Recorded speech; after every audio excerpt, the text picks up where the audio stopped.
हर व्यक्ति अपने दैनिक जीवन में कई प्रकार की भावनाएं महसूस करता है। भावनाएं मन में आए विचारों से उत्पन्न होती हैं। कोई भी भावना सही या गलत नहीं होती है, किंतु भावनाएं स्वस्थ और अस्वस्थ हो सकती हैं। जीवन में कभी कभी उदासी अनुभव करना भी सामान्य बात है, पर यदि यही स्थिति अधिक समय तक बनी रहे और इस कारण दैनिक जीवन की गतिविधियों में व्यवधान पड़ने लगे, तो यह अवसाद यानी डिप्रेशन हो सकता है।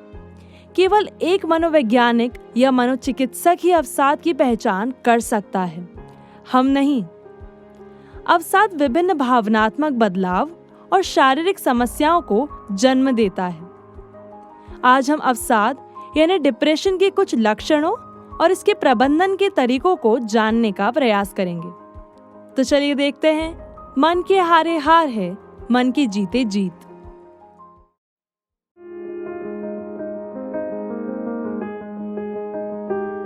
पिछले भाग में हमने देखा था कि कैसे तनावग्रस्त काजल अपना ध्यान अपने शौक पर केंद्रित कर तनाव से मुक्त हो जाती है।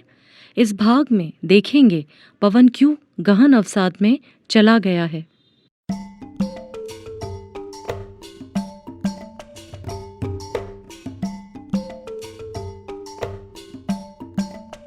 अभी कुछ समय पहले तक हम लड़के लड़कों से ही दोस्ती रखते थे और लड़कियां सिर्फ लड़कियों से।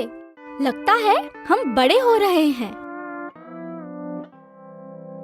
हाँ, तभी तो कुछ समय से लड़कियों को देखकर दिल में कुछ कुछ होने लगा है। और लड़कियां भी तो हमारी और कनखियों से देखती रहती है।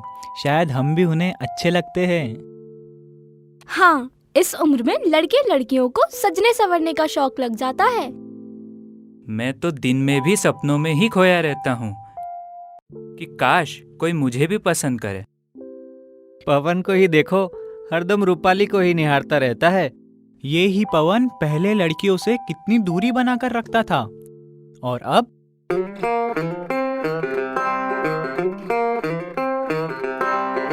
पवन को अचानक ये क्या हो गया है? घर से स्कूल का बोलकर जाने कहाँ भटकता है। उसकी दीदी बता रही थी, ठीक से खा पी नहीं रहा, चेहरा बुझा बुझा सा लगता है। और वो तो झाड़ फूक कराने की बात कर रही थी। मैंने उन्हें समझाया कि इसका इलाज झाड़ फूक नहीं है। हमें मालूम है कि रूपाली की ओर से उसका दिल टूटा है, इसलिए वह ऐसा हो गया है। रूपाली ने उसे साफ कह दिया, उससे सिर्फ दोस्ती है, दोस्ती से आगे कुछ नहीं। पवन ने कई बार कोशिश की, पर रूपाली का यही जवाब रहा। यह उसका एक तरफा प्यार था। इससे वह अवसाद में चला गया। कितना गुमसुम और उदास रहने लगा है। पढ़ाई और रहन सहन की तरफ से भी कितना लापरवाह हो गया है। दोस्तों से भी नहीं मिलता जुलता।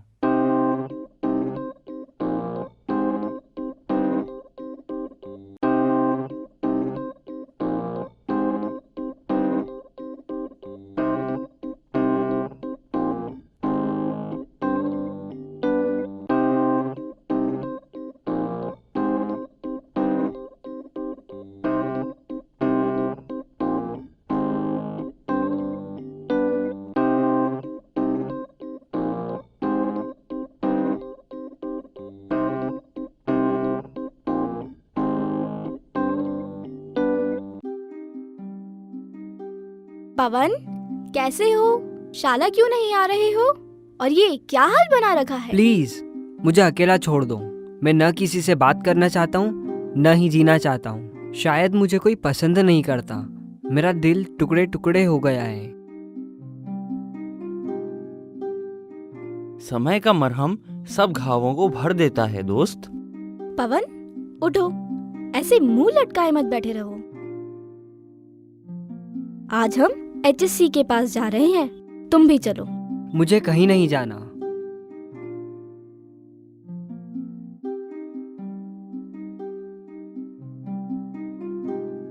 आओ बच्चों, कैसे आना हुआ? सर, पवन को आपकी काउंसलिंग की बहुत जरूरत है।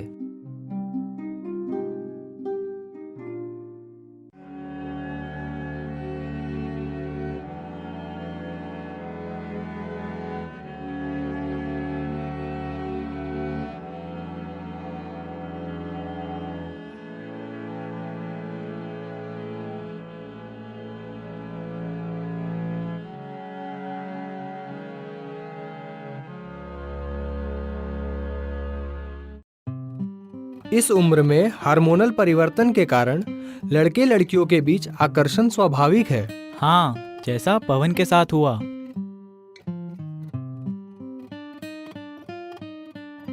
और प्यार में असफल होने पर कोई ज्यादा उग्र हो जाता है तो कोई अवसाद में चला जाता है। बहुत लोगों के साथ ऐसा होता है। यही तो पवन के साथ हो रहा है।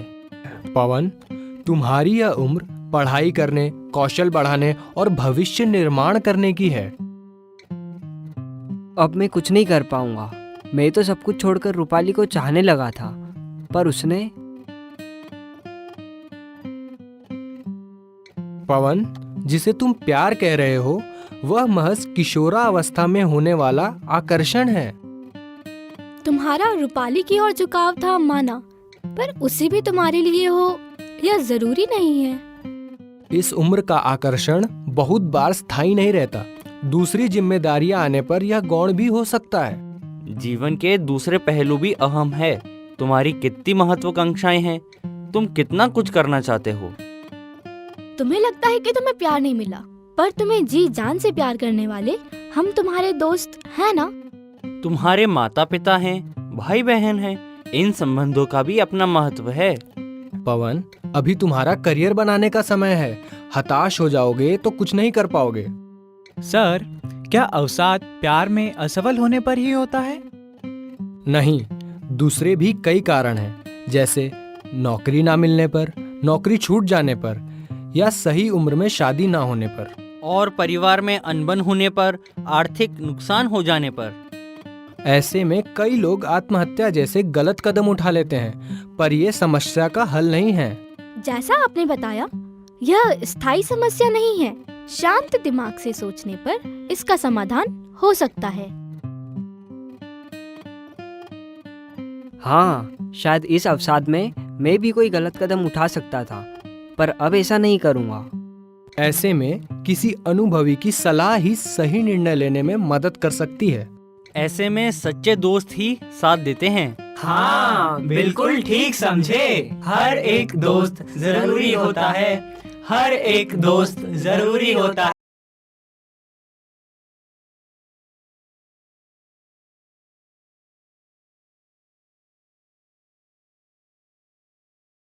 दूर हो गया है।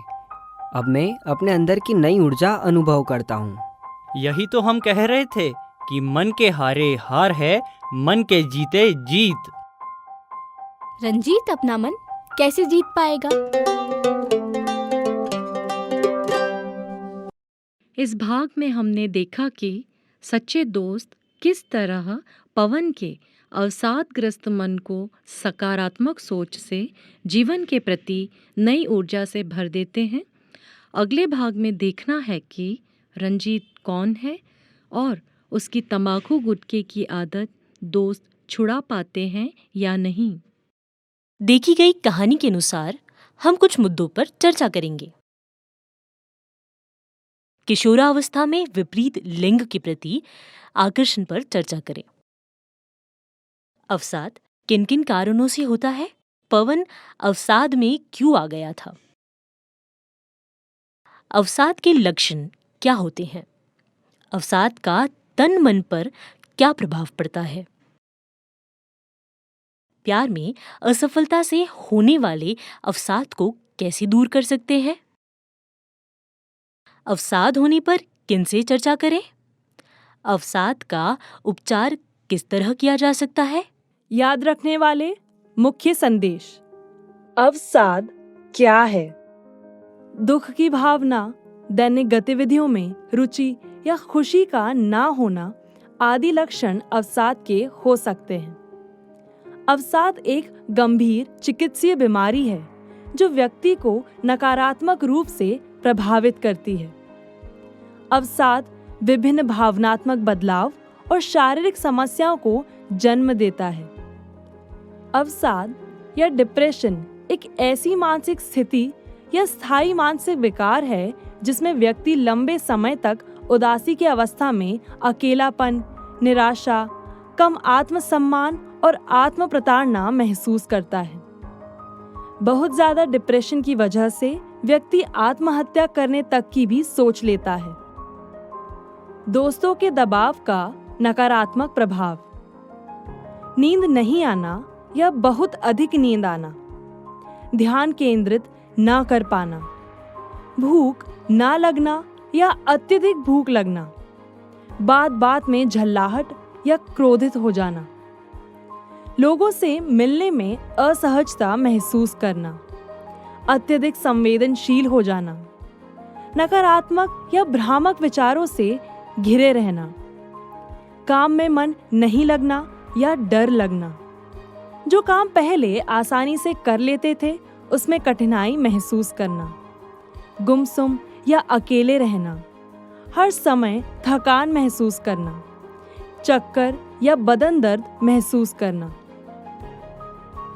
उपचार, खान पान या जीवन शैली में परिवर्तन, वातावरण में परिवर्तन, सामाजिक सहायता बढ़ाकर, भावनात्मक प्रबंधन करके, अंतर्व्यक्तित्व कौशल बढ़ाकर, रिलैक्सेशन, व्यायाम, योग या मेडिटेशन आदि से।